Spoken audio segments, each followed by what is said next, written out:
Hello and welcome to the Collapse Experiment, where we get to talk about the economic collapse that is currently taking place. Yes, some people out there were thinking that perhaps what was happening was just a fluke, that there couldn't be a snowball down the hill aiming towards civilization, kind of collapse happening, but I hate to break it to you. We got a third bank as of yesterday. It was announced a third bank that was taken over by the FDIC.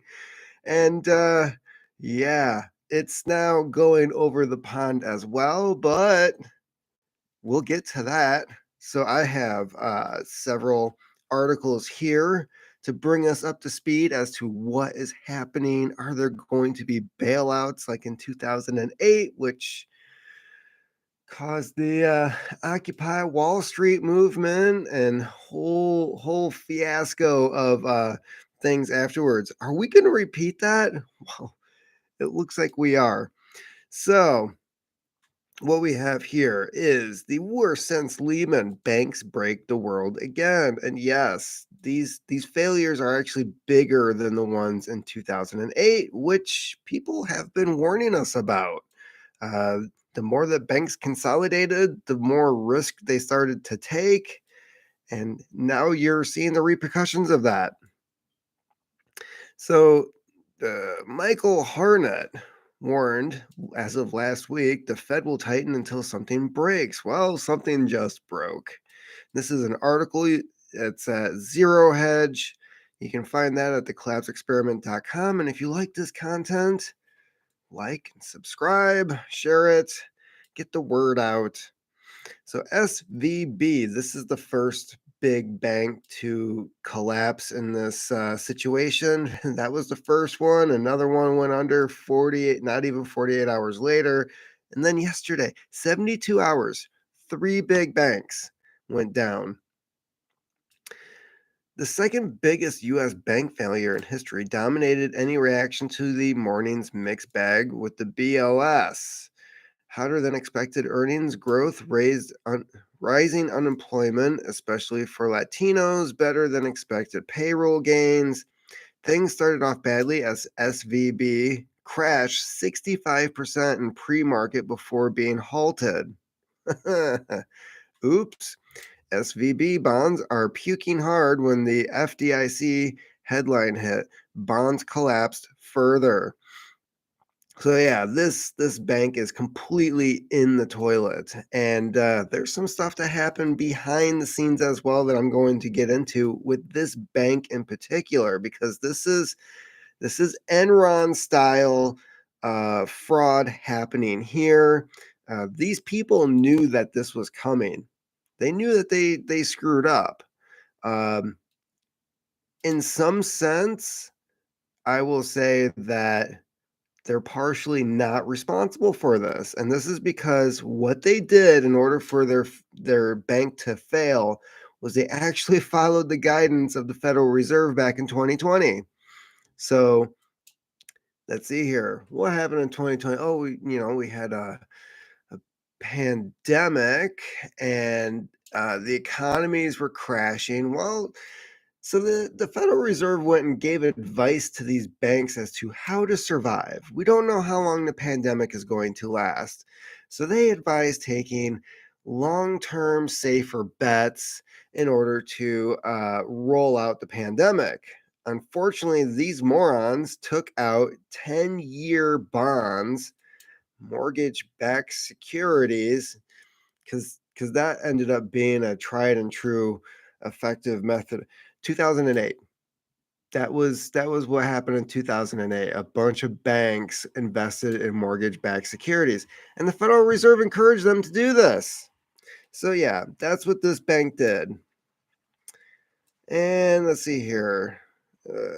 We started to get some notable impacts of the most arcane global systemic risk red flag signals. TED spread at YTD heights, global USD liquidity tightest in 2023. Foreigners paying up for the US dollar. And global bank credit risk rising. Yeah. So there's a lot of things happening right now, not just with the mortgage backed securities and these banks failing. You also have India, who's now trading uh, without using the US dollar. You now have an agreement between Saudi Arabia and Iran undermining the US dollar. And our dollar is really, really dependent on Saudi Arabia using it, for one. So I'm going to move ahead to another article here. And that would be, let's see here. A lot of this stuff is mixed in with other material that I will be covering later because there's a lot of news that happened over the weekend. And so what we have, SVB said to pay out bonuses just before FDIC seizure. Does this, if you remember 2008, then you know what happened.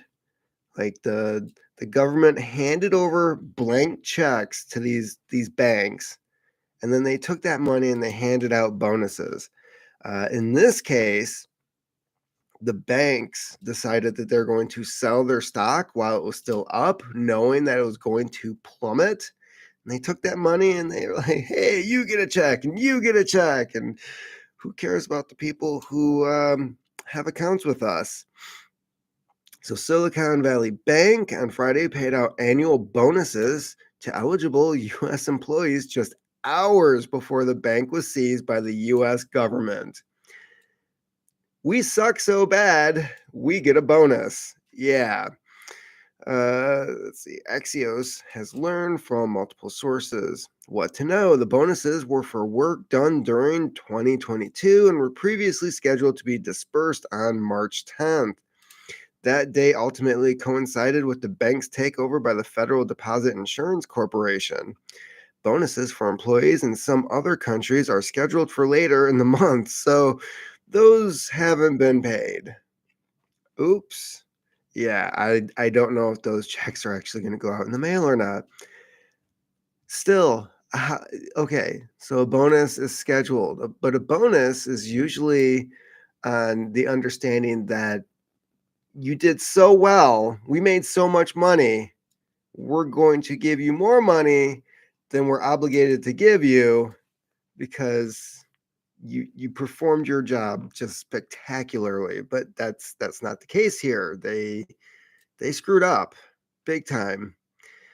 Yeah, state of play. The unknown number of SVB employees were emailed by the FDIC on Friday evening, offering them employment with the remnant organization for the next 45 days. Hey, you can still do your job until there's no job. The employees would be compensated 1.5 times their normal salary. They're getting paid more to fix the problem that they created. Does this bother anybody else? While our hourly workers will receive 2 times their normal wages for overtime. I am not understanding any of this shit.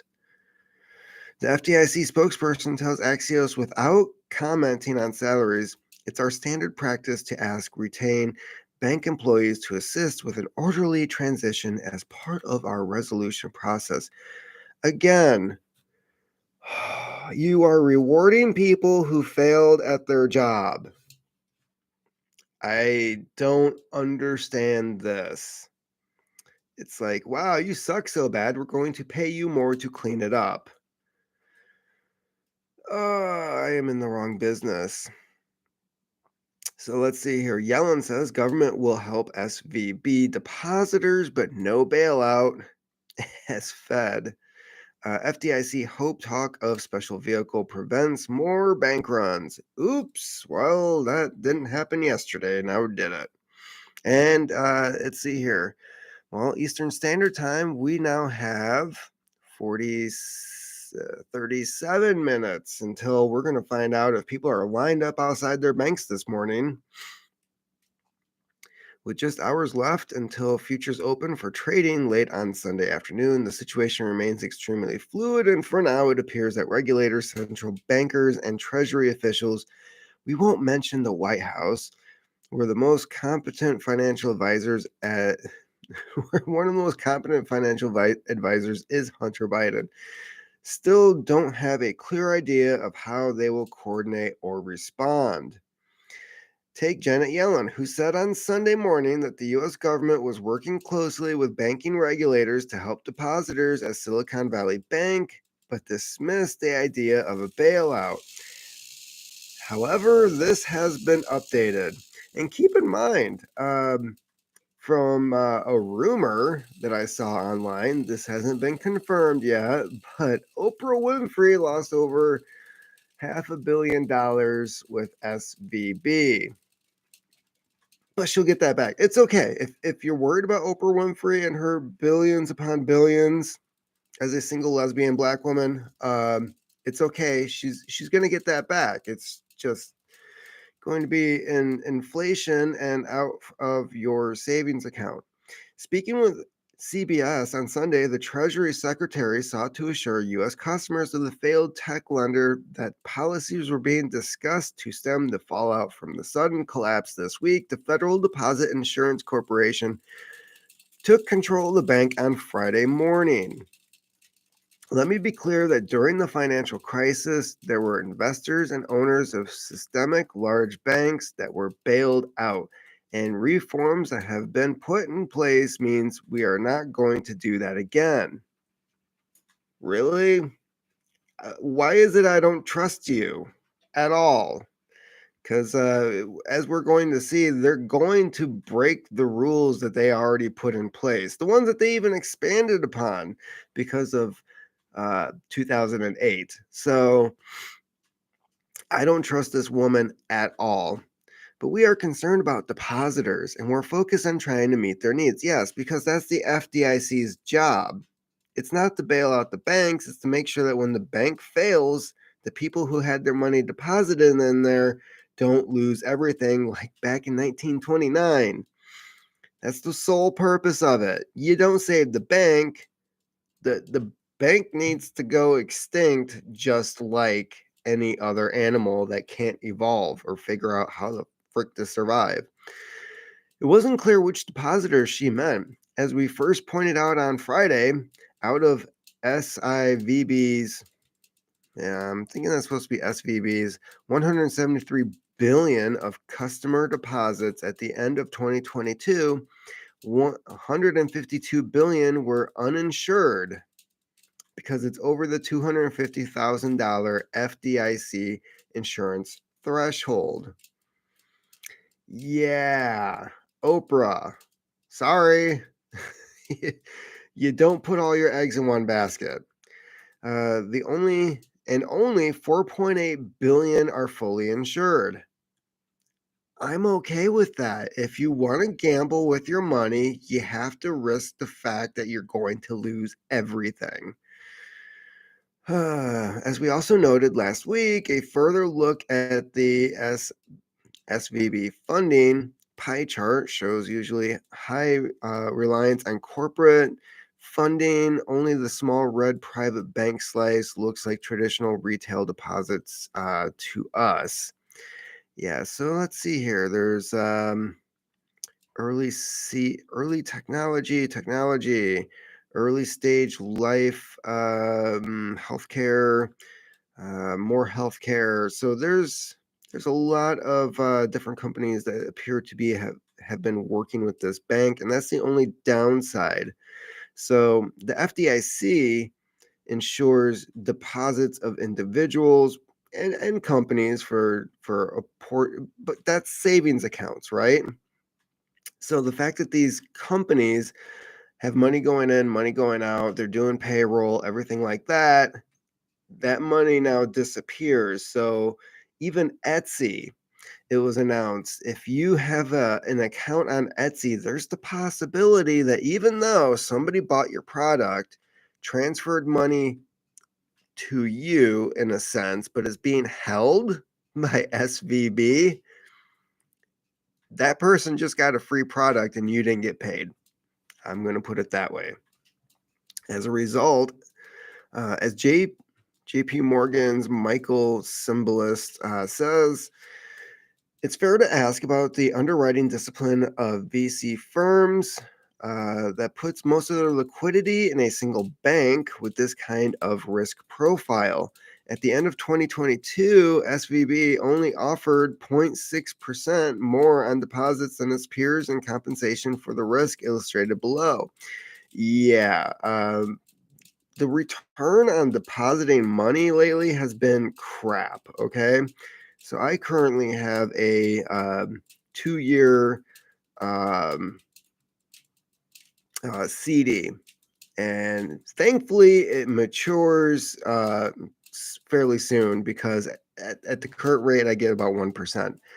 If I was to actually flip that into, I think it's like a 6-month or a 1 year, I would get 4% because this is going by the previous interest rates that we've had for unfortunately for a while now. So yeah, this is 0.6% is not a whole hell of a lot. And the type of risk that this bank was taking with the mortgage-backed securities and the bonds that they bought only gave them, I think it was almost a 0.5% more when it came to the return that they were going to get. So this bank was completely screwed with what they tried to do. So yeah, this is Janet Yellen saying that there's not going to be a bailout for the bank. Kind of, sort of. SVB's latest developments, live blog, FDIC auction of failed SVB assets underway. They're all this is moving fast. This is a lot faster than 2008, where we had weeks of people saying everything's fine. This is the strongest economy ever in the history of ever, as Bush might have said. The panic is finally here, and man, this is March 12th. So yeah, on Friday, we said that the Fed will have to make an announcement before the Monday open, and we didn't have to wait that long. In fact, the Fed waited just 15 minutes after futures opened for trading to announce the new bailout. The one that Janet Yellen said they weren't going to do. Yeah, somebody must have had a little chat with her. Alongside even more shocking news, the Treasury announced that New York State regulators are shuttering Signature Bank. This is bank number 3. A major New York bank, adding that all depositors both at Signature Bank and also the now insolvent Silicon Valley Bank will have access to their money on Monday. So yeah, there's going to be a run on the bank. Nobody's going to trust these people. So we're going to end up having everybody trying to get their money out. I highly doubt they're going to have the cash available if people physically want to pull their money out. If they want to transfer to another bank, there's that possibility. And as we process the shock of yet another small bank failure, which makes JP Morgan even bigger, the Fed just issued a statement saying that, quote, to support American business and households, the Federal Reserve Board on Sunday announced that it will make available additional funding to eligible depository institutions to help assure banks have the ability to meet the needs of all their depositors. This action will bolster the capacity of the banking system to safeguard deposits and ensure the ongoing provisions of money and credit to the economy. Because how many businesses are going to close their doors because they just lost everything? We can't pay you. Well, I quit. Well, now we don't have employees. If we don't have employees, how are we going to make these widgets? How are we going to serve our customers? Oh, crap. Yeah, that's where we're at. And I so if they're making the funds available, money printer go burr. We're paying. This is going to heighten the inflation that we've already seen. The Fed also said that it's prepared to address any liquidity pressures that may arise. Money printer go burr. Which in turn has just unveiled the first bailout acronym of the new crisis, the Bank Term Funding Program. Bank Term Funding Program. Yeah, so as long as banks are failing, they'll just prop them up with additional money that didn't exist before. The financing will make available through the creation of a new bank term funding program, offering loans of up to 1 year in length to banks, saving associates, credit unions, and other eligible depository institutions pledging U.S. treasuries. That's also how they got in trouble. Agency debt and mortgage-backed securities. I'm going to say that again. Agency debt and mortgage-backed securities. We're really doing this all over again. That's what's happening. You didn't learn from 2008 and you want to play the same game all over again. And other qualifying assets as collateral. These assets will be valued at par. The BTFP will be an additional source of liquidity against high-quality securities, eliminating an institution's need to quickly sell these securities in times of stress. Yeah, so they're selling the treasuries that have already plummeted in value. You've got the debt. I don't know who the frick is going to buy that except for maybe the Fed, and then they're just going to write it off because they can just print money anyways. Mortgage-backed securities in a down market because people are gonna let's invest in that. Yeah. It's just oh my god.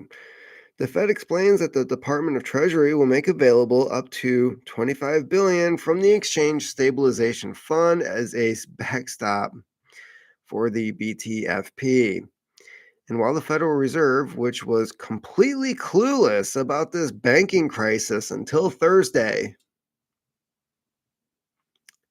people have been warning about this for a while. So I guess when you can just create your own money, you can live under a rock and not interact with the rest of the world. I don't know. But they were completely clueless about this banking crisis until Thursday. Okay. Perhaps the bank itself selling all of their shares of their own stock could have been a red flag. Maybe. Does not anticipate that it will be necessary to draw on these backstop funds. Oh, yes, it will. And you will print more than that. Come on, let's be real here. We anticipate that the final number of needed backstop liquidity be somewhere worth of wait, what?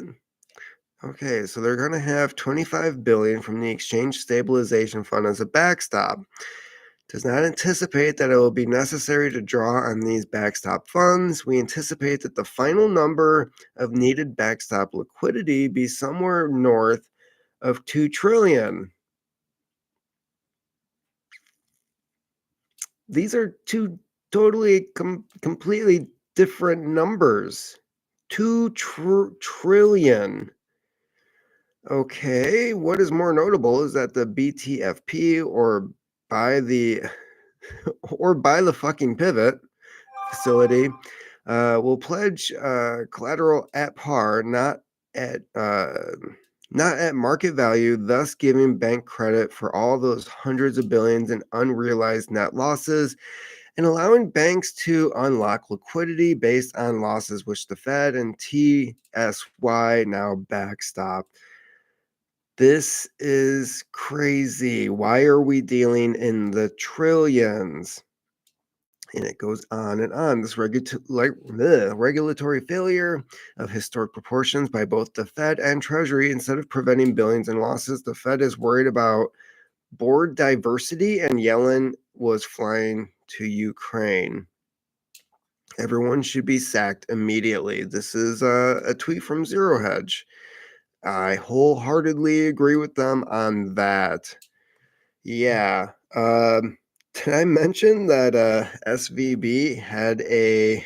I'm gonna I'm gonna look this up because these are actual articles about this bank that came up recently. So you have Silicon Valley Bank celebrates 30 years of fueling innovation around the world. This is 2013. Okay. Silicon Valley Bank hires Chief Diversity, Equity, and Inclusion Officer. 2020. And then, of course, we have 2023. Regulators shut down Silicon Valley Bank in biggest collapse since 2008 financial crisis. Do you see a pattern here? Because I do. Yeah, it's this is the kind of stupidity we are dealing with when it comes to these banks. Fed panic, Signature Bank closed by regulators. Fed, TSY, FDIC announced another banking system bailout. Did anybody else get a bailout in 2008? Because I sure as bleep don't remember one. On Friday, we said that the Fed will have to make an announcement before the Monday open, and we didn't have to wait that long. In fact, blah, blah, blah. Is this just repeating the other freaking article that I already read from? Because it looks like it is. Okay, so we're going to skip that one. I'm going to get back to, there's one from, actually, there's two actual articles I want to get to towards the end of this. But first, Republic shares crash 60% as regional bank crisis and confidence. Can't be confident in a broke ass, you know the phrase. First Republic banks. Yeah, this is the other. This is the second bank. First Republic Bank stock crashed in pre-market trading in New York following a statement issued on Sunday night that sought to ease investors' worries about its liquidity situation in the wake of the failures of Silicon Valley Bank and Signature Bank. Yeah. Shares of the regional bank are down 60% in the pre-market. The lender said in a statement late Sunday that it had more than 70 billion in unissued liquidity to fund operations from agreements that included the Federal Reserve and JP Morgan Chase and Co. Because I trust those people. The additional borrowing capacity from the Federal Reserve, continued access to funding through the Federal Home Loan Bank, and ability to access additional financing through JP Morgan Chase. So JP Morgan Chase is they're loaning money out to another bank that's failing, because that's a good idea. Increases, diversifies, and further strengthens First Republic's existing liquidity profile, the bank said, adding that more liquidity is available through the Fed's new lending facility. I bet you if things get bad enough with this bank, that JP Morgan is just going to end up buying them. And it'll get absorbed and it'll just be a bigger cluster, you know what, than it already is. The plunge of its shares in classic market psychology at work, with investors starting to question the credentials of any lender that may be remotely in the same category of Silicon Valley Bank, Bloomberg's Van Ram wrote. We pointed out over the weekend, as a result of SVB failure, one look at what is already taking place at some smaller vulnerable banks, such as this First Republic branch. In Brentwood should be sufficient to see what comes tomorrow if the Fed makes the wrong decision today. I've never seen a bank run in Brentwood, Los Angeles in over 40 years. This is the First Republic Bank branch, people standing in rain. Yeah, so there's a video on here with this article, and all these articles at are at thecollapseexperiment.com. So yeah, this is This is getting pretty freaking crazy. And again, a lot of this is the result of 2020 and horrible decisions being made because of actually no freaking reason whatsoever. Because they're gonna say, "Well, it's due to the virus." Oh, really? The virus went into these banks and messed with all their investments. I'm just not buying that. So again, you have a virus, and just like with all the I don't know, mandates, certain protocols need lockdowns. This again is piss poor human error right here. Despite the emergency lending program announced by the Fed and Treasury on Sunday to increase the availability of funds to meet bank withdrawals and prevent runs on their banks, fears have not been alleviated as other regional banks continue to experience significant pressure. And it's not just the banks with these names on it. Keep in mind that a lot of these banks also bought other branches, like the one in Massachusetts that had a bank run recently, because it was bought out by SVB, but it still had their old name on the door. And why would that be? Well, as we outlined, banks which are sitting on some 620 billion in unrealized losses, I think they realize it now, on all securities, both available for sale and held to maturity at the end of last year, according to the Federal Deposit Insurance Corps. Yeah. Wait a minute. I have not seen this before. If the Fed's goal is to shore up wavering confidence in the banking system by announcing the alphabet soup of bailout facilities, the BTFP lending program, well, it hasn't worked yet this morning. This is a list of all the banks which are losing value as of right now.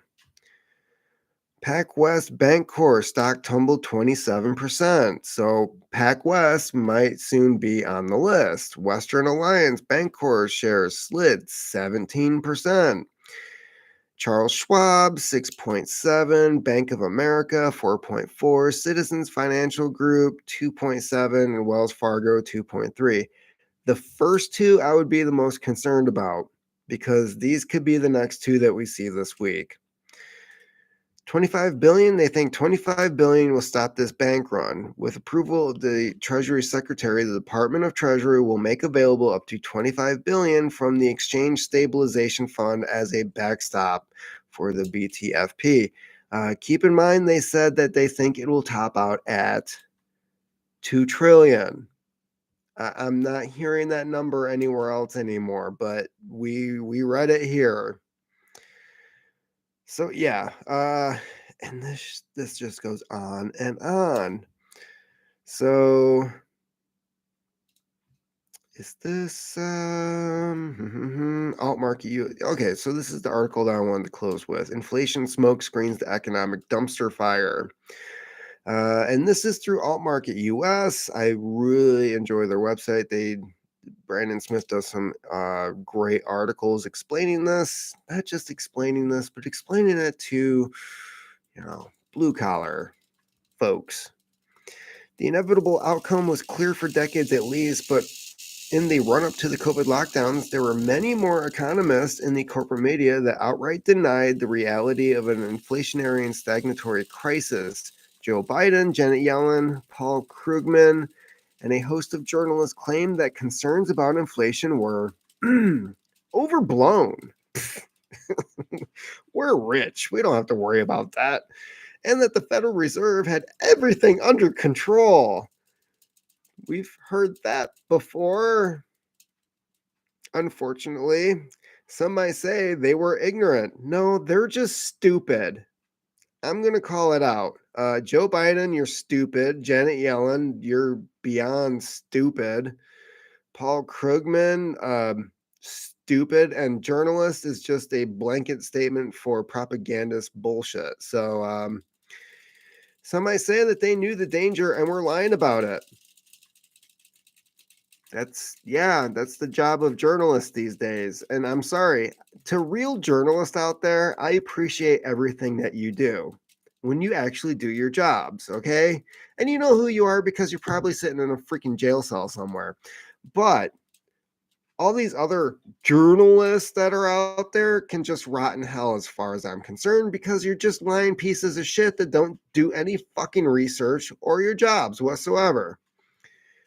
In any case, reality always wins in the long run, and those who refuse to take facts and evidence seriously will eventually be exposed. This is exactly what happened from 2020 to 2023 as the inflationary spiral took hold. While some people might attribute this outcome to the COVID pandemic, told you, COVID stimulus, or the war in Ukraine, man, they wouldn't blame everything on the war in Ukraine, right? Though the signs were evident well before either of those events. During the buildup to this disaster, the Federal Reserve has been tightening and hiking interest rates into economic weakness. It's the same thing they did in the early 1980s and the same thing they did on the onset of the Great Depression, which made the crash 100 times worse. Well, we can actually look back and see what they did wrong because history unravels a lot of mysteries. So, yeah, in 2019, I outlined this conundrum in my article. The crash in the U.S. economic fundamentals is accelerating. So this guy kind of saw things coming back in 2019. And let me just add, any of you that read the James Wesley Rawls books back in the day, you probably, like right now, you're either prepared or you're sitting in your little bunker just excited with yourself because it seems like it's happening. The US economy is already on the verge of a major crash by 2020 on top of an inflationary crisis. The 8 trillion COVID stimulus delayed the economic depression for a couple of years and caused inflation. I'm just adding that. However, as we can see from the explosion in prices, it was also the straw that broke the camel's back. I noted in 2019 that there were a host of negative signals piling up and predicted that the Fed would continue to hike interest rates anyway. Keep in mind, we're at almost 32 trillion in debt, and the more that they raise the interest rates, the more the federal government has to pay back in interest every year, which they don't collect in taxes. 87,000 IRS agents. Do you think they saw this coming? For the past 10 years, the Fed has refused to acknowledge that there is no recovery. For the past 2 years, the Fed has been tightening liquidity despite the lack of recovery. And even in the past 4 months, with all the talk of the Fed retreating on QE and going dovish, Fed bankers still claim in their public statements that the U.S. economy is enjoying a solid recovery. The Fed will also be cutting interest rates anytime soon. Will not be cutting interest rates. In fact, I continue to believe the Fed will hike rates later this year. Not that it matters because the Fed's benchmark interest rate has been climbed anyways, which may indicate the central bank is seeking to tighten liquidity while pretending it is remaining patient. And this thing goes on, and this guy is dead on with what is happening here. In 2021, Joe Biden claimed that infrastructure spending would be a solution to the inflation problem while ignoring the fact that the government spending was the primary cause of inflation in the first place. Again, Joe Biden is stupid. In my article, Infrastructure Bills Do Not Lead to Recovery, Only Increase Federal Control, I noted that production of fiat money is not the same as real production with the economy. Yeah, he's dead on with this. Trillions of dollars in public works programs might create more jobs temporarily. Those projects do get finished. But it'll also inflate prices as the dollar goes into decline. Yeah. Oh, man. This is So, unless wages are adjusted consistently according to price increases, people will have jobs but still won't be able to afford a comfortable standard of living. This leads to stagflation, in which prices continue to rise while wages and consumption stagnate. Another catch 22 to consider is that if inflation becomes rapid, the Federal Reserve may be compelled or claim they are compelled to raise interest rates significantly in a short span of time. This means an immediate slowdown in the flow of overnight loans to major banks. An immediate slowdown on loans to large and small businesses, and an immediate crash in credit options for consumers, and an overall crash in consumer spending.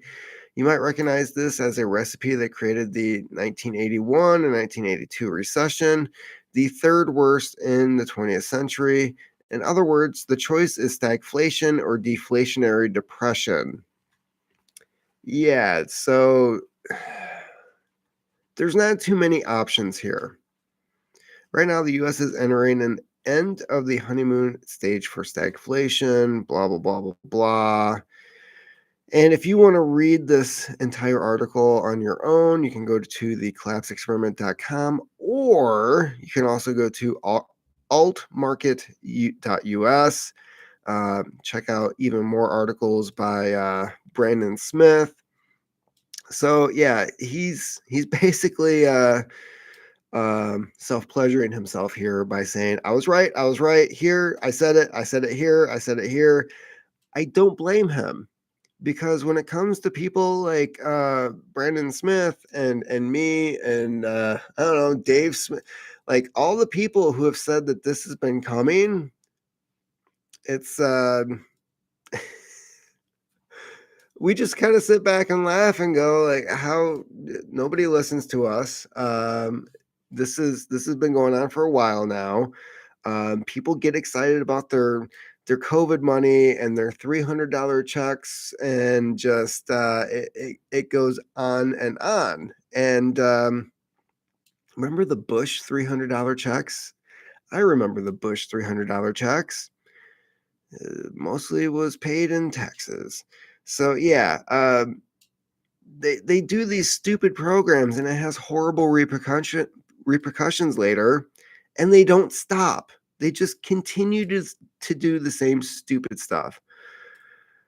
So yeah, he asked the question, why should anybody listen to them anymore? I'm guessing meaning the Fed and the White House. The gullible will assume once again that the mainstream analysis is accurate and that the ship is righting itself. No, it's just aiming towards another freaking iceberg. They will assume that the worst of the storm has passed, and I'm here to say the worst of the storm has just begun. As the Fed continues its policy of tightening, many people will find that stagflation is persisting and that the QT is making little difference. Prices will remain high on most necessities, but other parts of the economy will be shrinking. So, yes, we are going into hard times. And I think he's got some advice towards the bottom here. This is not my advice. Economic disinformation is a double-edged sword. It buys the establishment time and keeps the public off balance. Yeah, everything's fine. We have the strongest economy that the Truman Amishaman in Prussia has ever seen. Yeah, it buys the establishment time, keeps the public off balance, but by telling people circumstances are not bad as they appear, the shock is even greater when the crash occurs. Remember toilet paper? Because the crash is coming, make no mistake. I don't expect most paper assets to survive, let alone entitlement programs, Social Security, pensions, annuities, either gone completely or shambling like zombies, sending out increasingly worthless paper checks so politicians can tell us they keep their promises. Yeah, imagine that wheelbarrow full of cash to go get a loaf of bread. For those of us who have seen the future clearly, there are very few safe havens for our money, farmland, livestock, commodities, particularly physical gold and silver. Resilient households will be prepared for much more than a 72-hour emergency. Start preparing yourselves and your family without delay. And I agree on this. The downside is currently they're really pushing this bird flu agenda. It's not mainstream media as of right now, but these articles keep popping up and they keep talking about how bird flu transmission went to this species. There's the little girl down in like Ecuador or something and her dad that tested positive for bird flu. And they don't know if they actually got it from the birds or if one person passed it on to the other. They're waiting for some signs that that has happened, and we've already seen the decline in the chicken population in the United States. Look at what is it, like anywhere between $5 to $7 for a carton of eggs.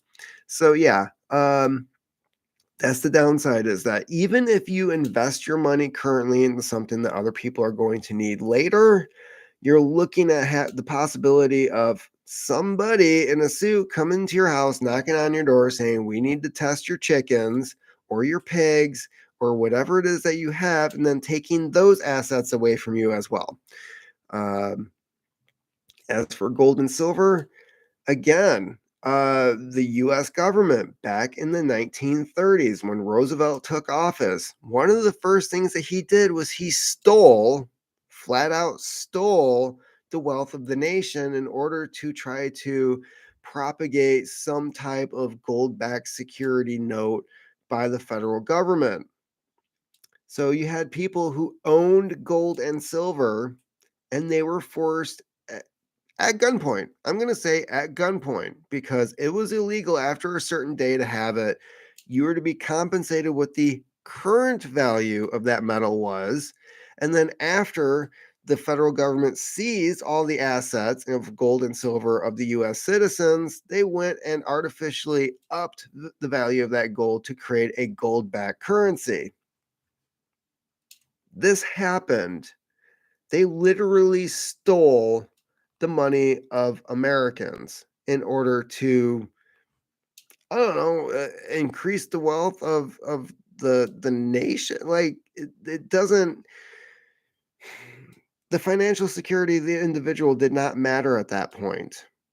And as for Roosevelt, he thought that he was, I don't know, doing good, trying to correct the path that we were on during the 1920s. I don't know. But to take that and just give people paper, and then he, what was it? It was like a 30% jump in the value of gold afterwards. So yeah, he just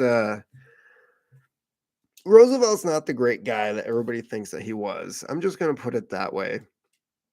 The mainstream media and the administration are lying to us. And this is the final paragraph of this article. Most Americans will be taken by surprise when the crash materializes. Once they realize how thoroughly they've been duped, they'll be looking for heads to roll. No, they won't, because we're a bunch of passive pansies that just don't do shit.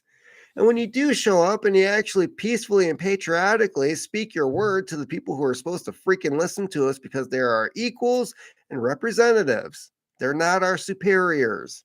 They get all pissy, start locking people up in solitary. So, yeah, this is not the last article, though. I do have one that popped up, and this was on Reddit, but the source is legit. So yeah, this is the U.S. Department of Treasury, and oh shoot, let's see here. Well, that's the download. It's a screenshot. I have it. I have it here. Yes, Federal Reserve agrees to pay back creditors 97%. Payback creditors 97% had more than 250K in the bank. The bank was activist. I'm not sure. Well, yeah, they were woke. They went woke. Now, instead of getting some of your donations back as tax credits, you will get 100% back from the taxpayer. So if you had, what they're saying here is, and this is from the note that was posted. This is a from the Office of Public Affairs for immediate release. Yeah, this is from the Department of Treasury. If you had more than $250,000 in deposits at SVB, you're going to get 97% of your money back, even though it's not technically insured. And that is on the backs of taxpayers, and that is on money printing because they don't have this money. They don't. They never did. So they're going to create more money to put this back in the hands of people that foolishly didn't make sure that their assets were secured. And now we have to pay for their mistakes. Now, granted, I've seen some actual good arguments as to why this should be.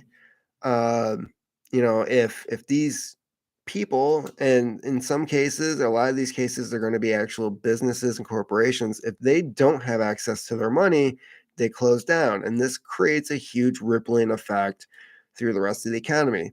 Now, on the other hand, I think to myself, well, I mean, if it's the tech industry, which SVB was funding and financing for the last 30 plus years, um, good for them.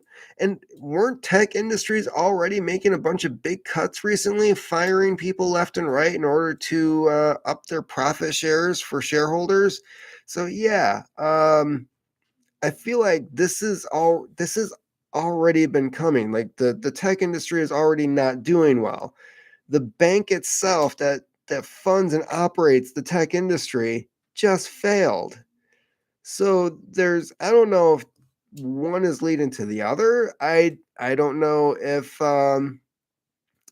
they go hand in hand or not, but perhaps, I mean, this is just pushing a failing industry kind of where it needs to go. But yeah. So anyways, that was the last thing that I did find for this broadcast here. And I will have another live feed coming up soon, especially when it comes to. Wait a minute. No, I do have another one here. This is where we go across the pond. So HSB pays. Wait, what? €1? This can't be right. For Silicon Valley Bank UK unit and rescue deal. Well, let's see what this has to say, because this is spreading to Europe. Banking regulators in the Western world are taking urgent action to prevent a crisis in confidence from further spreading across the regional banks following the collapse of Silicon Valley Bank and Signature Bank in the U.S. On Sunday, the Federal Reserve, Treasury, and FDIC said all deposits at SVB, including insured and uninsured, would be fully paid. Well, that's nice. Across the Atlantic, UK regulators rushed a deal with HSBC UK Bank PLC to take over the UK arm of SVB to restore confidence in the banking sector. So in the UK, they completely took over the branch of SVB that's over there. HSBC acquired SVB UK for the nominal sum of one pound, equivalent to $1.21 at current exchange rates. They literally sold a bank for just over $1. The transaction has been completed with immediate effect, and funding will be sourced from HSBC's existing resources. The acquisition means SVB UK can continue to bank as usual, safe in the knowledge that their deposits are backed by the strength, safety, and securities of HSBC, CEO of HSBC, blah, blah, blah, Noel Quinn. According to an email response received by Decrypt, the UK finance minister said, customers of SVB Bank will be able to access their deposits and banking services as normal from today, while the UK's Chancellor of the Exchequer, Chancellor of, I'm not sure what the hell that is, Jeremy Hunt, ensured in a tweet that deposits were safe. I don't care about Jeremy Hunt. Shore Capital analyst Gary Greenwood wrote in a note that clients that the regulators move to quickly find a buyer for SVB UK is a good solution for all. I'm just going to say the UK literally just stole a bank. Granted, it's a crappy bank, but they just stole a bank. Hunt's office told Decrypt, the UK's tech sector is genuinely world leading and a huge importance to the British economy, supporting hundreds of thousands of jobs. I said yesterday we would look after our tech sector, and we have worked urgently to deliver on that promise and find a solution that will provide SVB UK's customers with confidence. ETA, until the market realizes 25 billion is nowhere near enough and FUTs react appropriately. This is tweet by Zero Hedge. This article itself is by the Epoch Times. Some folks are increasingly worried that the measures being implemented by Western regulators may not be adequate to address the banking loss. They fear that this moment could signify the beginning of a much larger problem of confidence across the banking industry, which might ultimately result in more bank failures. Uh, you know, when it comes to SVB, I'm not necessarily concerned with it. I'm more concerned about bailing out big tech who's been going downhill with shitty policies anyways. I kind of want uh, maybe, yeah, Twitter too. I want Twitter, Google, all these woke industries that have been censoring the shit out of Americans to have a First Amendment right to speak what they want to speak. And if people don't like it, they don't have to listen. It's a simple policy. I don't understand why they don't follow this, and the fact that they don't, and instead they silence people for speaking fact. That's come out in the Twitter files. Uh, if you have a fact that doesn't fit the current narrative, you are kicked off. You lose your account. You are silenced. The oppression is real. So the fact that they engage in these policies, I really don't want them to have more funding or to have their funding backed. I want them to actually be punished for the bullshit that they've done the last couple of years. But we're not going to see that. No, this isn't just about bailing out big banks. This is about bailing out the tech sector as well, which has continuously screwed us. Oh, and implemented government policy, which is also illegal because the government cannot silence you. They can't go against your First Amendment rights. They can't go after journalist sources, which we saw them do last week with Matt Taibbi. There's a lot of things they can't do with that First Amendment, but they find loopholes through it and they implement it through corporations. So yeah, I if their failure has to come with the failure of a bank, I'm kind of okay with that. As the Joker said, you get what you deserve. Keep on typing.